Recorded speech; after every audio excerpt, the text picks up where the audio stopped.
Media influences on aggression. Desensitization. Normally, when we witness a violent action, we typically experience physiological arousal. When the sympathetic nervous system is activated, it causes high blood pressure and increased heart rate, etc. However, when you're repeatedly exposed to viewing aggression, it has less effect on a person's physical responses. This repeated exposure to violence in the media reduces the impact of violence. People become more desensitized to the violence and it has less than an impact on them, and this is called habituation. They become less anxious about violence per se, have less sympathy for the victims, and may therefore engage in more violent behaviours. Support for exposure to media leading to desensitization. Research support for exposure to media influences causing desensitization comes from a laboratory study. Researchers showed participants to feature film Straw Dogs, which contains a prolonged and graphic scene of rape. Participants then watched a reenactment of a rape trial. In comparison to those who watched a non-sexually violent film, male viewers of Straw Dogs showed greater acceptance of rape myths and sexual aggression. They also expressed less sympathy towards the victim in the trial and were less likely to find the defendant guilty. Additionally, there was no such effect of film type on the female participants. This suggests that exposure to media influences can lead to desensitization, characterized by weak and negative attitudes towards violence and less sympathy for the victims. This increases the validity and support for desensitization as an explanation of media influences on aggression.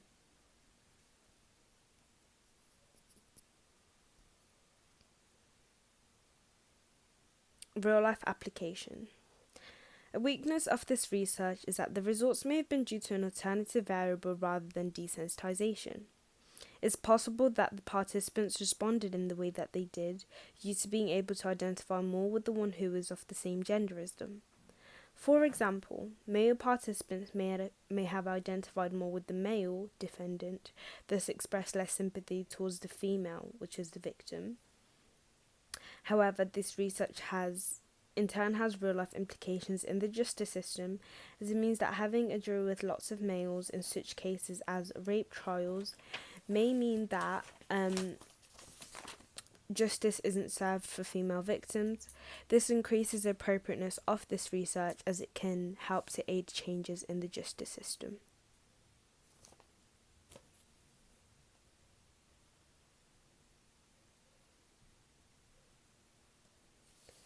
Disinhibition. People are more likely to do things if they see that others are already doing them. This is due to them being considered normative and socially acceptable. For example, it is not unusual to be rewarded for violence in a video game. This creates new social norms in the viewer. Research support for disinhibition. Supportive evidence for disinhibition comes from a study whereby researchers showed a film depicting aggression as vengeance. Participants gave more fake electric shocks of longer duration to a Confederate. This suggests that media violence may disinhibit aggressive behavior when it is presented as justified. This is because vengeance is a powerful justification for violence, and justified violence is more likely to be seen as socially acceptable.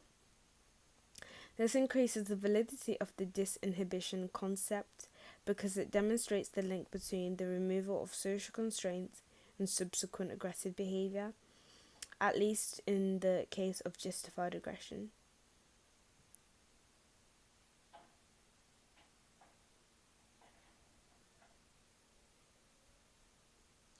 Cognitive priming.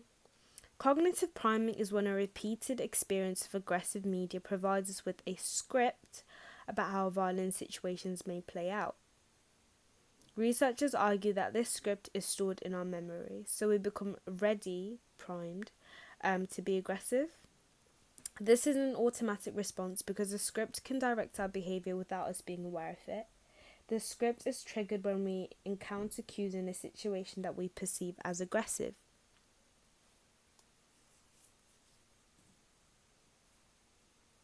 Real life application. A strength of cognitive priming is its useful practical applications. By understanding how cognitive priming influences aggression, we can potentially save lives. Whether situations break into violence depends on how individuals interpret cues, which depends on scripts stored in memory. Researchers claim that someone who habitually watches violent media accesses stored aggressive scripts more readily, so they are more likely to interpret cues as aggressive and resort to a violent situation.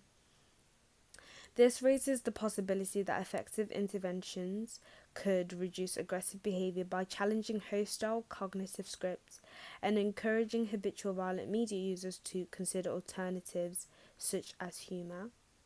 This increases the appropriateness of this research and its support for cognitive priming.